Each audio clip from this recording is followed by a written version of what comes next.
is, can I use ChatGPT in responding to tenders? Can procurement see through this response? It's AI. Or actually, I can get away with it. And do people actually win, bids when they respond using ChatGPT?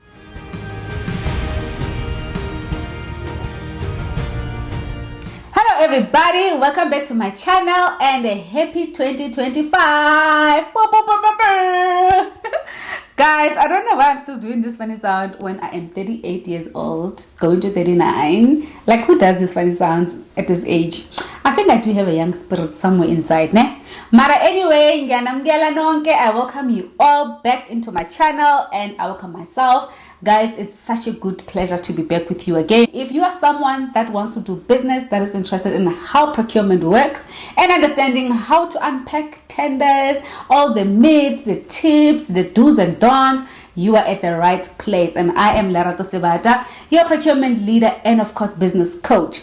This video is actually sponsored by one of my subscribers. Excuse me, I forgot your name, but the comments asked, can you talk about ChatGPT and AI responding to tenders? I do think it has been long coming because I had not touched this topic before, purely because I feel like I just wanted to test this ChatGPT thing, see how it works and see what people are doing, with respect to business proposals, bids, tenders, pricing, etc., right?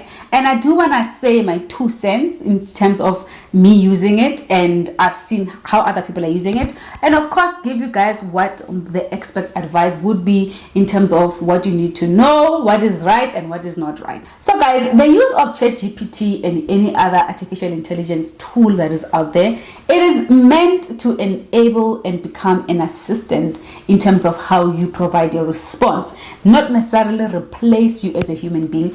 ChatGPT does not replace your brains. Let's not lie, right? It does not replace me as Lerato, as the human. In essence, AI does not replace human beings because it does not breathe. It's not a human, but it is a trained tool to act like a human being in terms of using historical or even current data, and it pulls all sources from somewhere and it gives you the answer that which you need. So now, how can I use ChatGPT in terms of responding to a tender bid? I want to do like a practical example. All right, so we are back. Let's test this. Name.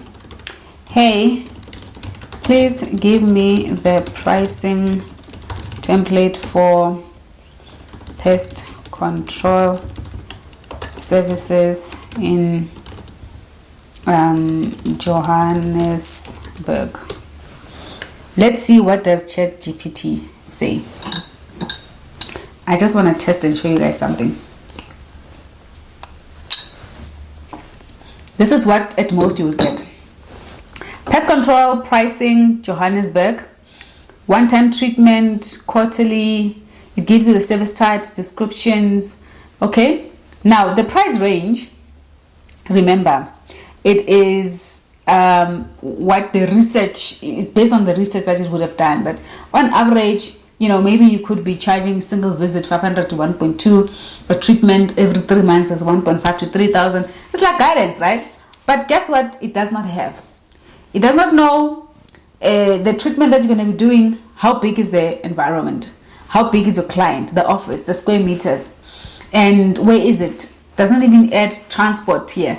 Do you understand? Doesn't even tell you which materials you're going to use. Doesn't even tell you how many employees you have. Are you one-man show or you are 3, 5, 10? Do you get me? It will give you these things that will guide you. Like, I'm just trying to prove a point that it will help you and be guided. But you then need to think around the things I've just mentioned now, the specifics, okay? And then specific pest control services will give you the pest type. Is it cockroach? Is it rodent? Is it ant control? Is it termite? Then you kind of know, okay, if I'm just going to do like a pest control for the termite and maybe bug, right? You'll know 1.2 to 3,000, but you need to decide, is this per treatment, per room, per house, where, how? You get? So that's what ChatGPT will do. Now, the error that people make when they're using ChatGPT for tender response is they will copy the entire thing here and then go and paste it somewhere in their tender documents. Guys, one thing you need to understand about responding to tender documents is you always need to have this in your mind. Whenever there's a service The scope of work is defining. We need pest control services, cover these offices, these areas, and when, how long is even the contract. ChatGPT does not know that. You can copy and paste the scope here if it is online, but you still need to, ask it to give you further details, and this is where your thinking comes in. So you need to understand that if I'm going to be providing a pest control service, I'm going to have staff. I'm going to have to know what is their staff labor rates, and overtime, how is it charged, weekends, how is it charged, holidays, and then the equipment itself, how are you going to charge for equipment? Is it insured? If it breaks, what happens? You need to say all those things to your client. Do you have a replacement? Is there a replacement cost? Do you get? So now, these are the things that ChatGPT will not tell you, but you do need to indicate to your client. And then you must also highlight, okay, if I do, let's say, one-time treatment once at this office for cockroaches or for maybe rats or whatever, then what's going to happen next? Delivery, how do you own your vehicles? Are you leasing them, renting them? You don't know, right? So I say use it to help you think like it is intended, to brainstorm with you. Use it as a sounding board. It helps you think about some things you didn't maybe think about, but ultimately as a business owner, my type of services is 1, 2, and 3, and this is where I need to focus on. So now, is procurement against suppliers using ChatGPT in terms of responding to tenders? My answer is, of course not. Hello, AI is here to stay. AI affects everybody. Artificial intelligence, it is an enabler to innovation, technology, and just ways of doing business. Of course not, because ultimately you need to sign up and say you need to sign off and say this is our IP. What will be a challenge is if you are just generic in your response. There's nothing unique about your response. I mean, you can ask ChatGPT, please give me a unique value proposition. Okay, let's test this. Please give me a unique value proposition for this tender. You'll see what it says. Let's go. Reliable, eco-friendly. Are your products reliable, eco-friendly? You see, if they are, well, you can mention it. Comprehensive coverage, but at least it helps you understand what other things you can think about in your differentiators. Tailored approach. We understand that every client needs a unique tailored approach. Do you actually apply a tailored approach, or when I do that, one blanket fits everyone? Expert technicians. Are you expert licensed or not? Customer centric, guarantee, discreet, professional. But it helps you think, okay, in case I can add 1, 2, and 3, this is how I can add it. I mean, if you do have these things, by all means. But also think how many people use ChatGPT to respond to the same tender that you are also responding to. Now that is a checkmate, because if you don't have your ducks in a row, trust and believe, procurement will be reading tender documents. They are all the same. And I don't think that's what you want to do. Okay? So you still have to understand your business, and you don't allow an AI to determine what does your business do. You can ask AI to help you structure this in a way, because this is what you want to say. But sometimes, guys, our minds, we don't have these things, structured. Then it can help you do that. But for you to take what is here, which is mostly generic information that is just coming from sources of data all over, and you're going to try and copy and paste it into a tender document, you are applying for a disaster. Trust me. Now, let's talk about the do's and don'ts of using ChatGPT when you are submitting a tender bid. One is customize ChatGPT's outputs. You need to have a customized profile when you're using ChatGPT. Tell it, listen, I am Lerato, director of X, Y, and Z pest control.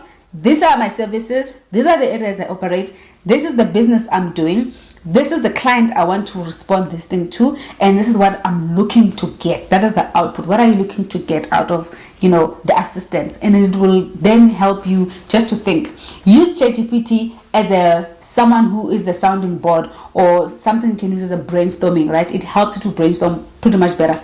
Two, it is a research assistant. It helps you research. I mean, who has time to be researching how many pest control companies exist in Johannesburg and how many provide the service using this type of material and how many are situated in this area? At least ChatGPT can help you with some form of data. It might not be 100%, but it's giving you an idea in terms of research, right?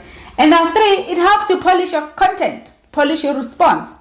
Guys, some people just come from good schools and they know how to write proper English.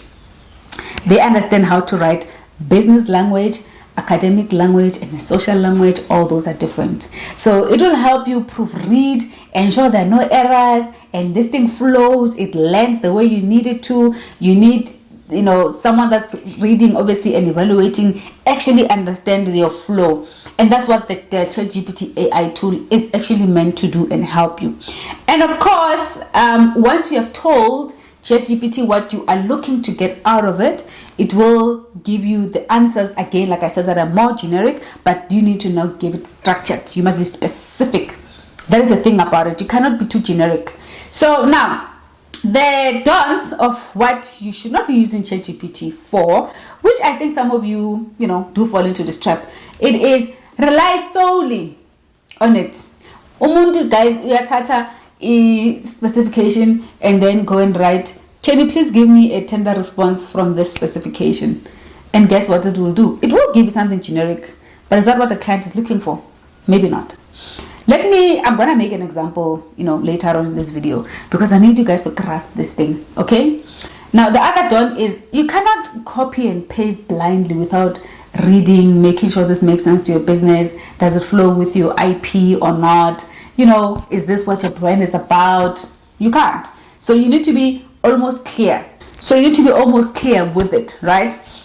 And then the other thing is using confidential information, IP rights of other people, and trying to ask ChatGPT to give you answers so that you can respond to a tender because you took information from another company. You stole something and then you want to make it your own and you say, hey Chat, can you please help structure this and that and that and that? Well, if I can tell you, that is a road to disaster. Road to disaster. Trust me. Guys, I'm having this green juice. It is so sweet. I've been on no sugar diet. It is so sweet. Now, here's another disadvantage of using ChatGPT in terms of tenders. One, it does not give you templates. Aina Excel sheets to draft templates for you. So meaning you cannot draft a pricing template from ChatGPT. What it will give you, it is descriptions of what the service might necessarily need, and it's quite good because it will help you think about some of the elements you might be missing. And the most it will do is probably give you like a table, and that table is just to guide you again, but it's not gonna now create an Excel that has amounts, formulas, numbers, etc. You still need to do that. What you can do at least is I have some form of a guidance, right, which is it will not tell you, if you are responding to let's say a bid that has cleaners, you obviously need to have a project management plan, templates in place. It won't tell you that. And you obviously need to have health and safety file. It's not going to draft you health and safety file. And you need to have a quality management control systems. It's not going to go out there and be doing it for you. It will give you the key things you need to include in a health and safety file or in a quality management, document. And it won't even give you templates, those registers, sign in, and all your sheets and all these things that people are using when they're rendering cleaning services. It's not going to tell you all of that, or rather, it won't do that for you. It can only give you themes, highlights in terms of what you can think about, but you still have to sit down and actually draft those templates and submit your clients. Okay. It will say, mention experience, case studies, that and that and that. But now you have to tell it. And that's the thing. Can you draft a case study? This is the situation and you're busy writing there. Then it might come up with something which is great. It is an amazing tool. Do not get me wrong. It's an amazing tool. I use it. I'm sure everybody by now uses it. But you just need to use it in a way that enables your business to be run efficiently, and not you using it as a replacement of you being the director. Leyo mawenza kanjalo izoxaka. It will track you, and that's not where you want to go. Okay, so the call to action is ChatGPT does work when you use it thoughtfully, thoroughly, combined with your experience as a director. Then you will create magic. Okay, so if you need to know, if I am running, let's say, a business that has professional services, and I need to provide, trainers, or what can I say, maybe professionals, right, auditors or accountants, I need to obviously provide profiles, and then maybe do like an organogram, risk matrix, that and that and that. But it will not tell you all those things. That's the thing.